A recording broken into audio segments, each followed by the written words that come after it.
Notre Père Céleste, toi qui es le commencement et la fin, toi qui es le Dieu éternel qui nous a aimés et a donné son Fils Jésus-Christ sur la croix. Et de par la croix, il a vaincu la mort et il nous a donné cet esprit de victoire en toutes choses. Cet esprit nous rend toute la gloire pour le message de ce matin que tu ouvres par le Saint-Esprit. Merci pour la vie que ta parole a changé. Merci pour les grandes choses que ta parole a apportées dans nos vies ce matin. À toi seul la gloire au nom de Jésus. Amen. Amen. Le thème de mon message, c'est destiné à la victoire. Destiné à la victoire. Alléluia. Dieu nous a régénérés en Christ pour marcher dans la victoire dans tous les jours de notre vie. Dieu nous a régénérés pour être plus que vainqueurs, pour accomplir notre destinée naturelle et notre destinée surnaturelle. Alléluia. Alors, que signifie être plus que vainqueur en Christ? Qu'est-ce que le succès selon Dieu? Qu'attend par destinée naturelle et destinée spirituelle et surnaturelle. Alléluia. Alors, je vais aborder mon thème sur 3 points. Le premier point, plus que vainqueur en Jésus-Christ.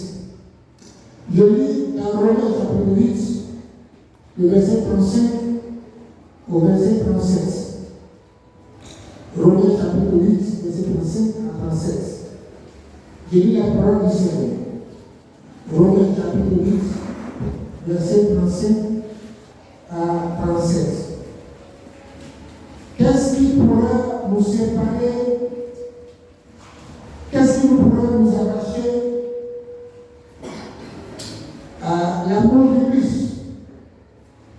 La détresse ou l'angoisse, la persécution, la faim, la misère, le danger ou l'épée. Verset 36. Car il nous arrive ce que Dieu tue. À cause de toi, Seigneur, nous sommes exposés à la mort à longueur de jour.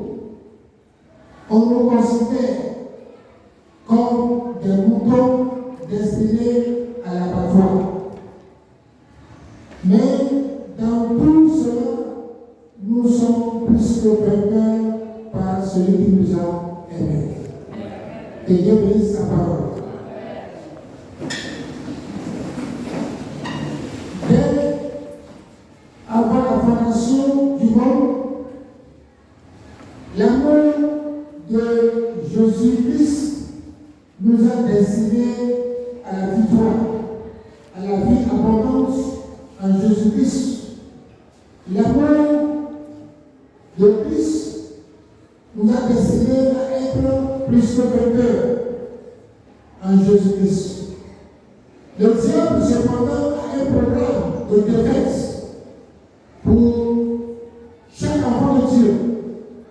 Le diable nous expose chaque jour à la mort, à l'angoisse, à la persécution, à la faim, à la détresse, à la tristesse, pour que nous renions Dieu. Le diable nous regarde comme des moutons destinés à l'abattoir, alors que Dieu nous regarde comme des brebis. Le diable travaille jour après jour pour nous séparer de l'amour de Dieu. Son but, c'est de nous déconnecter de l'amour de Dieu. C'est de nous faire croire que Dieu n'est pas amour.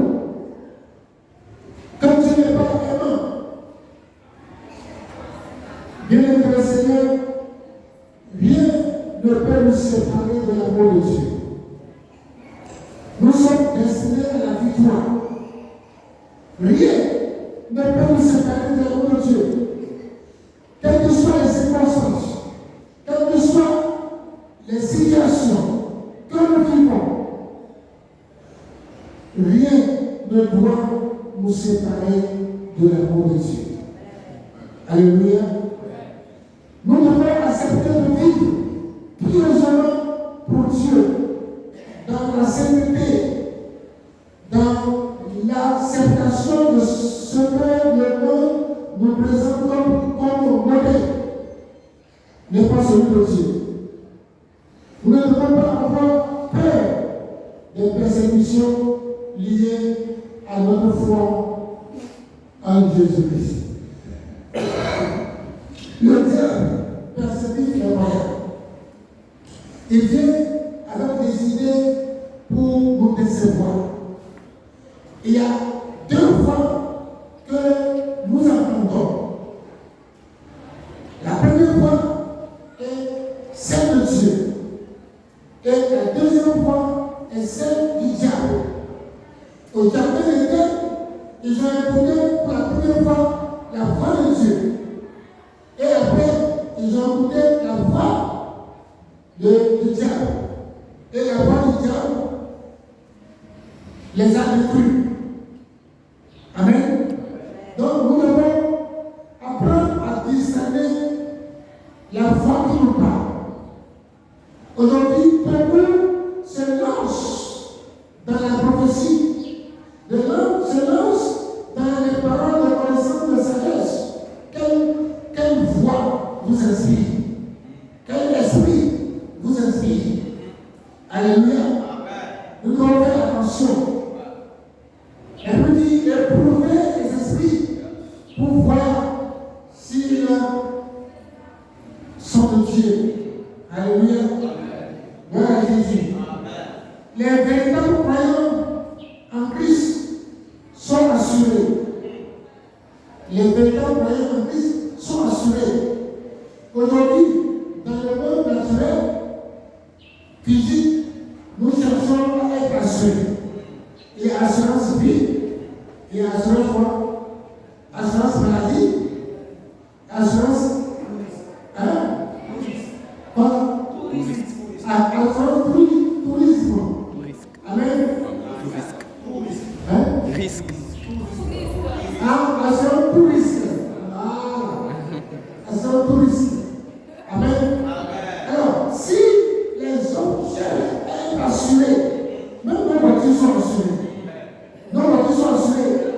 En cas de mort, en cas d'accident, nos maisons sont assurées. Nos vies sont assurées. Amen. Et je veux vous dire ce matin que les véritables croyants en Christ sont assurés. Ce n'est pas assurance des banques, ce n'est pas assurance des hommes, mais assurance en Jésus-Christ de Nazareth. Alléluia.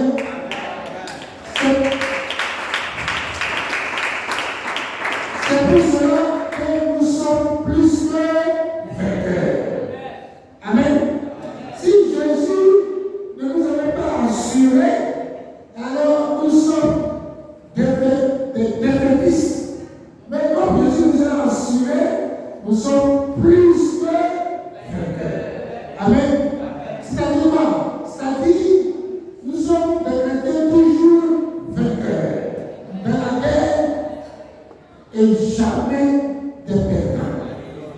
Amen. Voilà Jésus. Il peut arriver que nous ayons des défaites dans certains combats.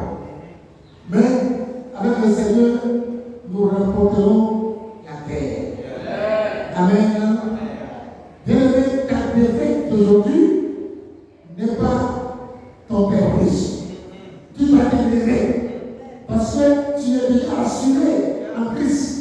Donc, ce n'est ta défaite, ta produit, alors Christ va t'assurer. C'est-à-dire, ton assurance en Christ va te révéler tout. C'est bon. Quand on est assuré en vie, quand la personne meurt, l'assurance te donne à la famille.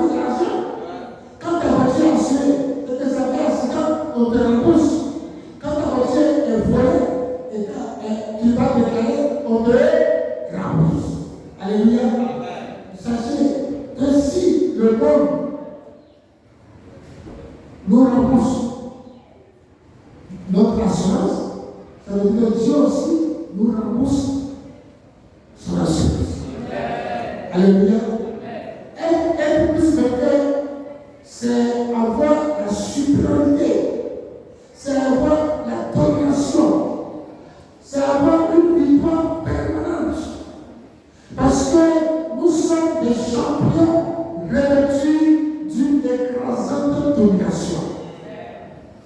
Je suis un champion revêtu d'une écrasante domination. Alléluia. La mort ne peut pas me dominer. La faim ne peut pas me dominer. La détresse ne peut pas me dominer. La peur ne peut pas me dominer. Alléluia. Et alléluia. Parce que Dieu a fait de moi, de toi, des champions. Alléluia. Et alléluia. Jésus a été vainqueur. Et il nous appelle à être vainqueurs pour que nous nous asseyions sur son trône comme lui-même s'est assis sur le trône de Dieu après avoir été vainqueur. Alléluia. Plus que vainqueur signifie que nous avons remis notre destinée dans la surmain de Dieu. Amen. Lisons Psaume chapitre 45. Psaume chapitre 45, verset 4 au verset 3 au verset 4. Psaume 45, verset 3 à 4. Vaillant guerrier, serre ton épée, ta parure et ta gloire. Oui, ta gloire soit vainqueur. Monte sur ton char, dévoile la vérité, la douceur et la justice, et de ta droite se signale par de merveilleux espoirs. Le Seigneur nous donne la victoire dans tous les domaines de notre vie.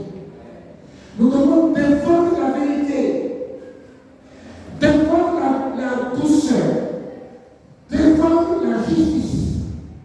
Il faut combattre les mensonges. Il faut combattre l'injustice. Il faut proclamer la parole de Dieu. Il faut proclamer la parole de la vérité. Là où le diable a menti, il faut ramasser ses mensonges. Alléluia. Ne vous laissez pas endormir. N'ayez pas peur des mensonges du diable. Proclamez que Jésus est la vérité. Proclamez que la parole de Dieu est la vérité. Et que cette parole est puissante pour renverser les mensonges du diable. Amen. Être plus vainqueur, c'est vivre quotidiennement la victoire dans notre destinée. Amen. Le deuxième point, le véritable succès selon Dieu. Le véritable succès selon Dieu, je lis dans Psaume 31, verset 14 au verset 16. Psaume 31, Psaume 31, verset 14 à 16. Mais en toi, je me confie au Éternel. Je dis, tu es mon Dieu, mes destinées sont dans ta main. Délivre-moi de mes ennemis et de mes persécuteurs. Fais luire ta face sur ton serviteur, sauve-moi par ta grâce. Bien-aimés le Seigneur, nous devons prier en conformité avec la parole de Dieu. Il existe plusieurs dimensions de destinée. Et nous avons une destinée physique et une destinée surnaturelle. Nous avons une destinée physique et une destinée spirituelle, une destinée naturelle et une destinée surnaturelle. Je reprends. Nous avons une destinée physique et une destinée spirituelle, et une destinée naturelle et une destinée surnaturelle. Amen. Donc, le véritable succès consiste à réussir dans notre destinée naturelle. C'est-à-dire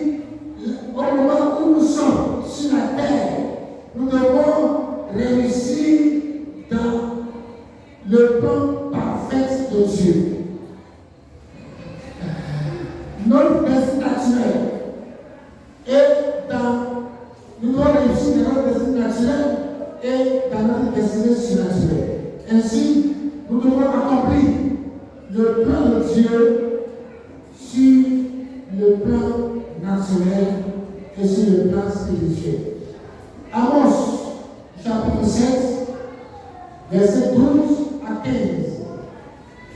Amos, chapitre 7, verset 12 à 15. Et Amachia dit à Amos, homme à vision, va-t'en, fuis dans le pays de Juda, mange-y ton pain, et là tu prophétiseras. Mais ne continue pas à prophétiser à Bethel, car c'est un sanctuaire du roi, et c'est une maison royale. Verset 14. Amos répondit à Amachia, je ne suis ni prophète, ni fils de prophète, mais je suis berger, et je cultive des sycomores. Verset 15. L'Éternel m'a pris derrière le troupeau et m'a dit, va, prophétise à mon peuple d'Israël. Alléluia. Et alléluia. Donc je vais expliquer les différentes destinées dont je vais te parler. Amos était un agriculteur, un éleveur de l'État. C'est sa première destinée. C'est quoi, c'est la destinée? Destinée naturelle. Alléluia. Amen. Donc, c'est sa première destinée. Sa destinée naturelle ou physique. C'est un bon père de famille. Et il cultive, il est cultivateur de sycomore. Et Dieu l'a appelé à prophétiser. La destinée naturelle concerne l'emploi, la carrière, les finances, la famille. Ça, c'est la destinée naturelle. Amen. Je reprends. La destinée naturelle concerne l'emploi, la carrière, les finances, la famille. Donc, nous tous qui sommes là, nous sommes dans notre destinée naturelle. Amen. Et amen. Et notre rôle, en tant que puissant vainqueur en Jésus-Christ, c'est de prier pour notre destinée naturelle. C'est de prier que nous puissions asseoir, nous puissions avoir notre succès dans notre destinée naturelle. Nous devons prier ce que Dieu a donné comme travail, c'est la destinée naturelle. Il faut que tu pries. Tu pries pour que ta destinée naturelle puisse avoir le succès. Quand tu ne pries pas, ta destinée ne peut pas avoir le succès. Tu peux être dans un service, on peut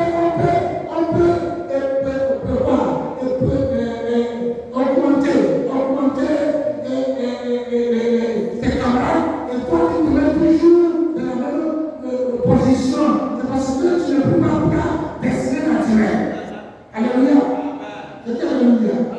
Si tu as un emploi, si tu as une carrière, si tu as un entrepreneur, tu as l'argent, si tu as une famille, mais il faut que tu pries pour ta destinée naturelle. Alléluia. Alléluia. Donc, il est nécessaire, il est nécessaire, mais elle n'est pas la plus importante. La destinée naturelle est nécessaire, mais elle n'est pas la plus importante. Alléluia. Nous devons rentrer dans le plan de Dieu en ce qui concerne notre emploi. Si quelqu'un n'est pas content de son emploi, cela peut avoir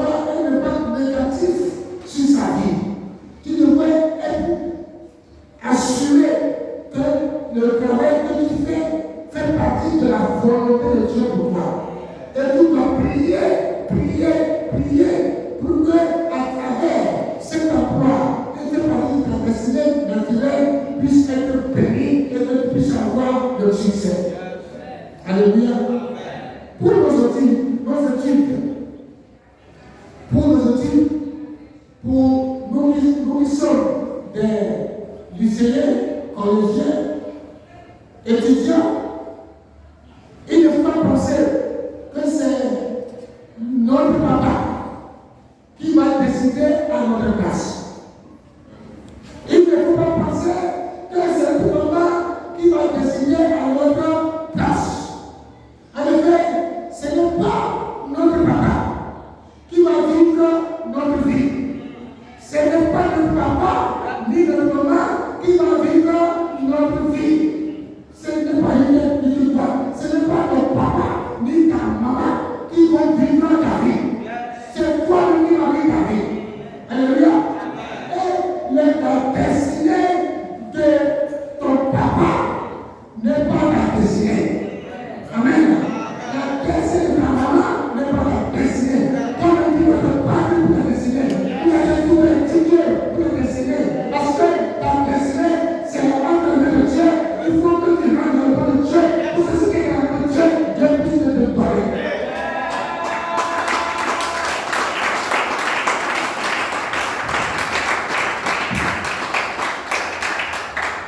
Pourquoi rester là? Mon papa a la maison, ma maman a la maison, mon papa a la voiture. Non, ton papa, c'est sa destinée. C'est pas sa destinée qui a sa maison, qui a sa voiture. Toi aussi, tu as une autre destinée. Peut-être que ta destinée est plus grande que celle de ton papa. Faut travailler ta destinée. Je dis à ton voisin, travaille ta destinée. Travaille ta destinée. Alléluia. La deuxième destinée d'Amos. La deuxième destinée d'Amos. Qu'est-ce que vous enseigne ici là? Les gens cherchent, ils ne trouvent pas. Ils cherchent, ils ne trouvent pas. Amen. Ils cherchent, ils ne trouvent pas. La deuxième destinée d'Amos, c'était quoi? C'était de prophétiser. Amen. Donc, ça commence à changer. Et la deuxième destinée naturelle, un agriculteur, un éleveur, un planteur de sycomore. C'est ça sa destinée naturelle. Maintenant, il y a une deuxième destinée qui arrive. Maintenant, Dieu lui dit pour prophétiser. Yes. Amen. Dieu peut nous prendre de l'endroit pour nous amener dans un autre endroit. Afin de faire sa volonté et de le servir. Amen. La destinée spirituelle concerne la paix. La paix. La destinée spirituelle concerne la paix. Tu es né de nouveau, tu as un appel sur ta vie. Ce n'est pas venir prêcher l'évangile, mais tu as un appel. Et la paix pour servir Dieu dans sa maison. Tu as un appel. Et donc, pour cela, aujourd'hui, je suis pasteur, je suis prophète. Mais c'est faux. C'est faux. Vous savez, chaque personne qui doit servir à Jésus-Christ est baptisé de l'Esprit a un appel. Amen. Et quand le petit, il est là, il fait possible de filmer une prédication. Il se rappelle. Il se rappelle. Amen. Il se rappelle. Personne ne l'a dit de le faire. C'est lui qui a fait ça. C'est son appel. C'est son appel. Alléluia. La destinée spirituelle concerne l'appel, le ministère, la famille, l'adoration, la louange, la vie de foi. Ça, c'est la destinée spirituelle.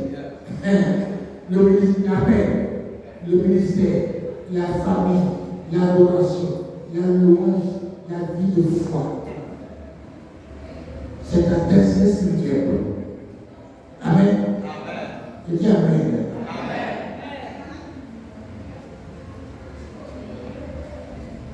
Ceux qui chantent, qui jouent, qui tapent, mais c'est leur destinée spirituelle. Alléluia. Gloire à Jésus. On continue. Il y a un livre au ciel qui est intitulé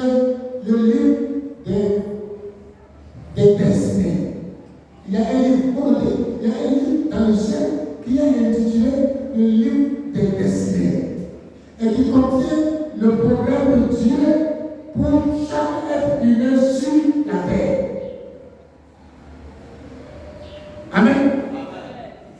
Et qui est la Bible là? Qui est la Bible? Lisez-moi Psaume 139, le verset 16. Psaume 139, le verset 16. Celui qui nous lit rapidement, Psaume 139, le verset 16.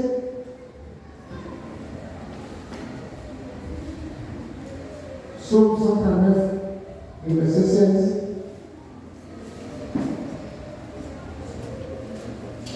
Psaume 139, le verset 16. Oui. Quand je n'étais qu'une masse informe, tes yeux me voyaient. Et sur ton livre était tout inscrit, les jours qui m'étaient destinés. Voyez avec le numéro. Psaume 139, verset 16. Quand je n'étais qu'une masse informe, Quand je n'étais qu'une masse informe, tes yeux me voyaient. quand je n'étais qu'une masse informe, où ça? Dans le ventre de ma mère. Et les yeux de Dieu me voyaient. Vas-y. Et sur ton livre étaient tous inscrits les jours qui m'étaient destinés. Et sur Ton livre. mon livre, Non, ton livre, inscrit sur ton livre tous les jours qui me sont comptés. Alléluia. Amen. Et alléluia. Amen. Vous avez compris? Il y a un livre dans le ciel qui s'appelle le livre des destinées. Et dans ce livre, il y a le nom de chacun. Le nom de chacun figure dans ce livre. Et devant ton nom, il s'est écrit le programme de Dieu pour toi sur la terre. Là-bas, c'est écrit 50 ans, 120 ans, 140 ans, 80 ans, 81 ans, etc. C'est écrit pour chacun.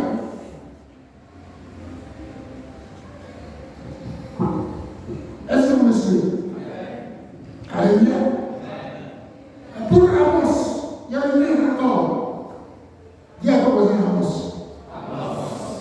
Pour Amos, ce livre contient la description suivante. Amos, ce qui se trouve dans le livre des destinées, écoutez, pour Amos, ce qui est écrit pour la destinée de Amos dans le livre de destinée qui est au ciel, écoutez ce qui est écrit. Amos, né à Tekoa, destiné avant la fondation du monde à être, sur le plan naturel, un berger, un cultivateur, des sycomores, sur le plan naturel, un prophète qui va dénoncer avec une franchise et une sainte hardiesse la corruption en Israël. Il va proclamer le retour à l'alliance divine et l'attachement à Dieu et à sa parole. Voici ce qui est écrit devant le nom de Amos. Qu'est-ce qui est écrit devant mon nom? Qu'est-ce qui est écrit devant ton nom? Alléluia. Est-ce que quelqu'un peut comprendre ce matin? Amen. Donc il y a des gens qui nous arrivent, on pleure. Mais c'est déjà écrit. C'est déjà écrit. Amen. Regardez, le Seigneur Jésus lui-même. Regardez sa destinée naturelle. Il était charpentier, prédicateur, enseignant de la parole. Vrai ou faux? Vrai ou faux? C'est un peu. Jésus était charpentier, prédicateur, enseignant de la parole, pourvoyait des besoins des personnes qui étaient avec lui. L'agneau de Dieu, le sauveur du monde.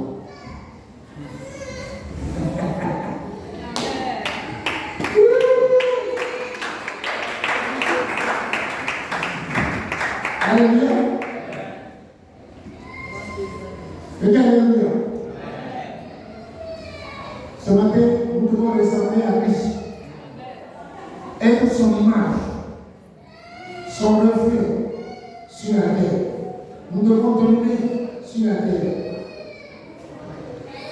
Dieu disait dans Genèse chapitre 1, verset 6, puis Dieu dit, faisons l'homme à notre image, selon notre ressemblance, et qu'il domine sur les poissons de la mer, sur les oiseaux du ciel, sur le bétail, sur toute la terre et sur tous les reptiles qui rampent sur la terre.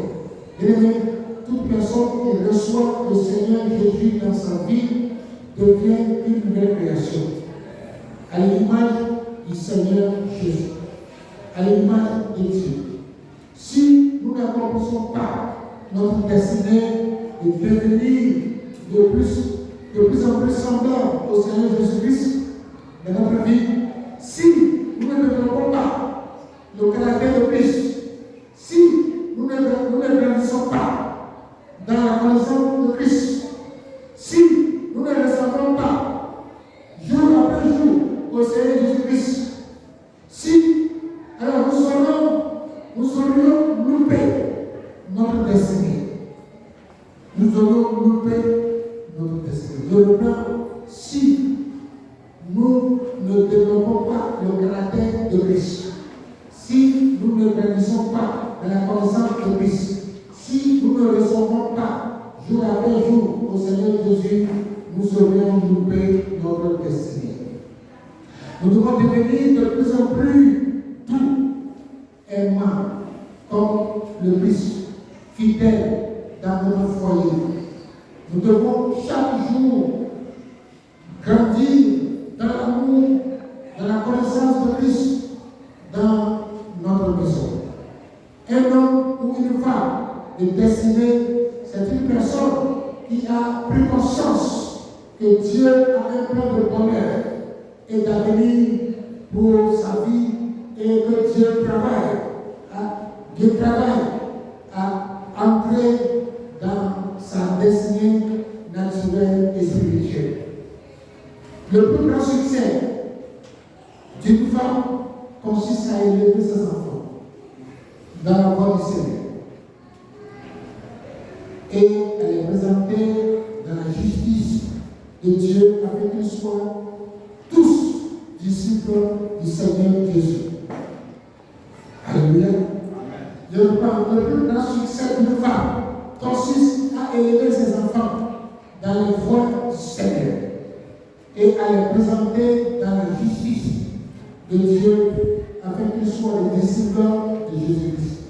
Les enfants doivent être élevés dans une maison d'amour, pas une maison de violence, une maison d'amour, une maison de prière, une maison de louange, une maison d'adoration. Le foyer dans lequel les parents se tapent dessus, le tapent dessus pour les enfants, c'est un foyer qui n'a pas de destinée. Amen. C'est un foyer qui n'a pas de destinée. Amen. Si il n'y a pas la bonne époque avec les femmes, allez pour les concilier. Parce que votre destinée, ce n'est pas de faire parole. Amen. Alléluia. Un homme de destinée aime sa femme. La chérie prend soin d'elle dans les bonnes choses et dans les grandes choses. Et sait que Dieu lui donnera des comptes un jour lorsqu'il se présentera devant lui. Amen. Troisième point. Vivre dans la victoire quotidiennement. Vivre dans la victoire quotidiennement. Je lis dans le livre de Ruth chapitre 2, le verset 2. Ruth chapitre 2, le verset 2. Ruth, la Moabite, dit à Naomi, laisse-moi, je te prie, aller gagner des épis dans le champ de celui aux yeux duquel je vous donnerai grâce. Elle me répondit, va, ma fille. Ruth a décidé de quitter son pays et de venir habiter avec sa belle-mère, Naomi. Elle est venue se réfugier sous les ailes de Dieu. Celui qui change les destinées. Les Moabites étaient destinés à la destruction. Ruth n'a pas laissé son passé influencer son avenir. Une personne peut avoir traversé des moments difficiles, des moments amers, de douleur, de dépression, de malheur, mais il ne faut pas laisser ces choses mauvaises déterminer son avenir. Il faut tourner le dos au passé douloureux. Ruth a découvert le lieu où sa destinée allait se déployer, où sa destinée allait se développer. Et elle a identifié les bonnes personnes que le Seigneur a préparées pour lui permettre d'accomplir sa destinée. Bien aimé, nous devons identifier les bonnes personnes avec qui nous marchons. C'est important. On ne peut pas camarade avec n'importe qui. Les enfants, on ne peut pas camaraderie avec n'importe qui. Amen. Il faut que le Saint-Esprit t'aide à identifier les bonnes personnes que Dieu a préparées d'avance pour toi, pour te permettre d'accomplir ta destinée. Les femmes, vous êtes enfants de Dieu, vous êtes responsables à l'église, mais quand on vous voit, c'est d'aller vous asseoir avec les femmes païennes, aller te dire des choses qui ne concernent pas Jésus, mais vous ne glorifiez pas Dieu. Si toi, enfant de Dieu, femme, tu vas aller t'asseoir, c'est-à-dire s'asseoir avec une soeur à Christ et prier, adorer, louer Dieu, au lieu d'aller rencontrer des bobards, des choses qui ne glorifient pas Dieu. Tu as vu la nouvelle chanson qui est sortie là, on dit c'est pour le bateau. Mais ça c'est bon. C'est la parole de Dieu. La parole de Dieu. Alléluia. La parole de Dieu. Là où tu te trouves avec une soeur, un frère, si vous avez bien à faire, louer Dieu, adorer Dieu. Alléluia. Dieu est le Seigneur. Pour finir, l'avenir des adolescents est lié en partie aux relations qu'ils tissent dans leur adolescence. C'est pourquoi ils doivent faire attention à leurs relations. Je parle de ceux qui ont 14 ans, 15 ans, 16 ans, etc. Votre avenir s'est détruit à votre adolescence parce que vous avez fait camarade avec des drogués, des fumeurs, des ivrognes. Et par eux, votre avenir se détruit. Vous avez fait camarade avec des voleurs. Par eux, votre avenir, votre destin se détruit. Amen. Vous devez être amis avec des personnes de même confession religieuse. Si avec ces personnes-là, vous pouvez mettre ensemble pour adorer, prier et lire la parole de Dieu. Alléluia. Gloire à Jésus. Ruth était déterminé à affronter le combat. Amen. N'ayez pas peur de l'inconnu. N'ayez pas peur de l'avenir. Votre avenir, votre destinée, c'est dans les mains de Dieu. Alléluia. Il faut savoir prendre des risques en comptant sur Dieu, en ayant Dieu comme appui, en ayant la vision que Dieu nous a communiquée. Ruth a pu atteindre sa destinée en partie à cause de sa belle-mère. Si Ruth était attachée à une mauvaise femme, sa destinée n'allait pas s'accomplir. Parce qu'elle s'est attachée à une femme de Dieu, et cette femme de Dieu a été à accomplir sa destinée. Alléluia. Gloire à Jésus. Vous voyez, Ruth vivait la victoire quotidienne dans sa vie. Dans Ruth chapitre 3, verset 11, Ruth chapitre 3, verset 11, il est écrit, maintenant, ma fille, ne crains point, je ferai pour toi tout ce que tu feras. Car toute la porte de mon peuple, c'est et tu es une femme vertueuse. Alléluia. Gloire à Jésus. Et est-ce qu'il y a des rites ici ce matin? Est-ce qu'il y a des rites ici ce matin? Alléluia. Êtes-vous des femmes vertueuses? Amen. Ruth était la femme entreprenante et travailleuse. Elle n'était pas paresseuse. Aujourd'hui, pour être destiné à la victoire, vous devez bannir la paresse.